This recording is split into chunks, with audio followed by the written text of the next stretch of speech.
Do you have some awesome looking Facebook posts on your business page that are just not being seen by many people?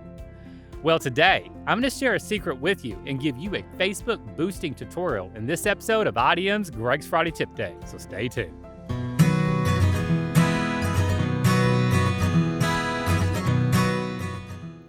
Hey everybody, Greg here from IDM in the beautiful city of Cabot, Arkansas, and boy, do I have a treat for you. It is true these days that Facebook's organic reach is majorly down compared to in the past. And unless you're sharing your posts to a ton of groups or other people, you probably noticed a major drop in your page's reach on Facebook. Well, today, I'm going to share a secret with you and give you a Facebook boosting tutorial. And I'll be upfront about this. I'm doing this tutorial even though it's a service that we offer here at IDM, mainly because here at IDM, we are always trying to help. Not every business has a huge advertising budget, and I totally understand that. So if there's something that I could show my client, or as I say here at IDM, a relationship, to help save them money that helps build trust, I'm gonna do it. Here at IDM, it's all about creating a stronger relationship than a quick sell with no trust behind it. Okay, so a little heads up first before we get into the boosting tutorial. There are multiple ways to create a sponsored post on Facebook. You have the method of just clicking the blue boosting button, but there's also other methods of running independent ads through Facebook Ad Manager platform. Now, there is a major difference between boosting and running independent ads, so definitely keep that in mind. While boosting a post is still considered an ad, however, Facebook ads that are created through Facebook's Ad Manager platform offers more advanced customization solutions. Where a boosted post may initially optimize for page likes, comments, and shares, or overall brand awareness, Facebook ads can optimize for app installs, website conversions, video views, shop orders, and more. Facebook Ad Manager also allows easier to A/B test different ad assets, and this is a major one. Facebook Ad Manager allows you to set a lifetime budget that will allow you to time target your ads so they're not running 24/7, but only during peak hours that hit your target audience the best.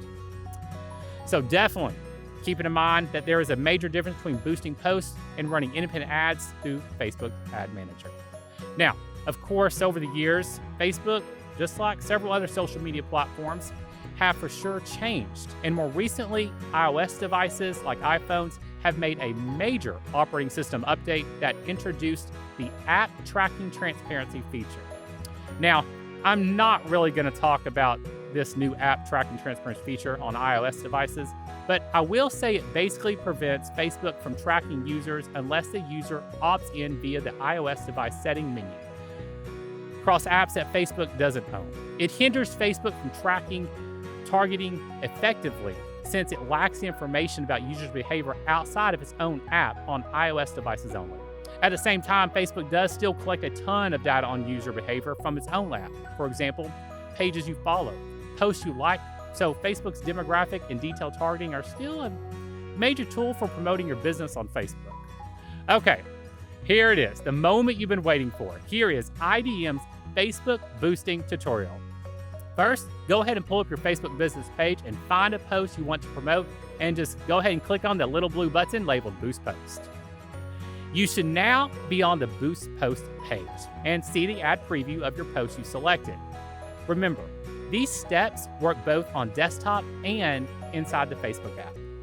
Okay, so this page might look overwhelming, but it's really not. It's basically can be broken down into 6 sections. The goal, the call to action button, the special ad category, which we're really not gonna cover today, and it's not really important really unless you're boosting for an employment, something to do with housing industry like real estate, or a post that covers social or political topics. The next section is your audience, and the final section is the duration and the budget.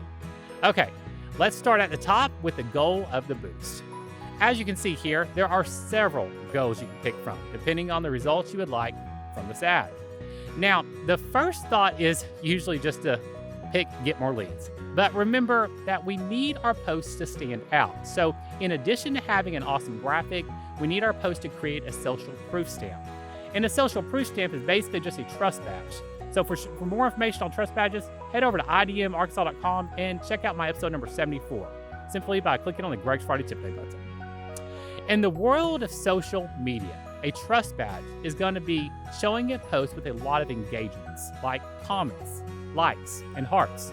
So on our goal screen, let's simply click on Get More Engagements. Now, eventually we'll want to reboost this post and pick a lead result goal like get more messages or get more calls. Just keep in mind to always A/B test even goals. And remember, social, the user is not searching for you at the moment. They came across your ad. So asking them to click to call might limit your results because Facebook is going to target people that are just more than likely to call your business. And that's not always the case when you're just browsing Facebook. Okay, now for the next section. Let's pick our call to action button.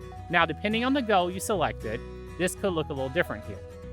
In most cases, I usually pick the send message button, and then I edit the welcome message content. And the welcome message copy include content that will help engage the user even more, maybe thanking them for their interest and asking how you can help. You should also mention something about the post they just clicked on because sometimes it can be hard or tricky to track a message back to a post. And again, be sure to A/B test the welcome message content and the call to action button you pick. Okay, before we move to the next section, if you need additional tips for Facebook, be sure to check out my episode number 54, Facebook Advertising Tips, by heading over to idmarkansas.com and simply clicking on the Greg's Friday Tip Day button. Also, while you're there, check out my episode number 57, Facebook Do's and Don'ts, and my episode number 75, Storytelling, if you find yourself chasing social leads a lot. Now, back to boosting our posts. The next section is who we want to see our ad. So here we're going to define our audience. Let's go ahead and click the Create New button and give our new audience a name. As you can see, there is a lot of stuff here, but let's just simply set our age range and pick our location. Now, there is some major power behind the detailed targeting feature, and unfortunately, there is no black and white option to set here. This is where you need to A/B test majorly. For the moment, go ahead and start typing in an interest that fits the profile of your client. For example, if you're in the carpet cleaning business, this is where you could type in carpet cleaning, which should have your ad target people that are more interested in pages that are related to the carpet cleaning services. And don't get me wrong here, it may be best just to have no detailed targeting set here. If you run a business that everyone needs your service and you do not have a specific client avatar, or the goal of the ad is to create brand awareness or just reach, then simply leave this section blank. At the bottom of the window, you'll see an updated potential reach. Now, don't make your targeting too specific or too broad. Just keep it in a happy middle to maximize the reach of this boosted post. Once you're done, go ahead and save your new audience.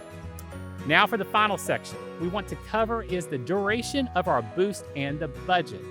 Now, a lot of times I see people think of Facebook ads as direct advertising like Google. But remember, on Google, a user is searching for your service, while on Facebook, you're putting your ad in front of their face, so billboard style. On any type of social advertising, we need to look at the larger, bigger picture of branding versus advertising. For more on branding, check out my episode number 58, Branding 101, over at idmarkansas.com on our Greg's Friday Tip Day page. Depending on the goal you selected, you may want a longer duration or a shorter one. If you selected engagement as your goal, and your plan is to reboost this post once you build up a social proof stamp, I would suggest picking maybe a 10-day goal with maybe a $40-ish as your budget. But of course, this all depends on the audience and the overall goal of this post. And that's it. Congratulations. I hope this episode helps, and remember, you are never alone in this. Your friends at IDM are always here to provide that extra help for you. So if you still find boosting confusing, or there's just not enough hours in the day to do it, or maybe you need help with extra A/B testing, or just want someone just to manage it for you, remember, we are always just a simple phone call away. Again, this is Greg from IDM in the beautiful city of Cabot, Arkansas, wishing everyone safe days. And if we can help you with anything, and I truly mean anything, even if it's just a no pushy brainstorming over the phone, give me a call anytime at 501-941-3645 or visit me online at idmarkansas.com. And let's start your journey now.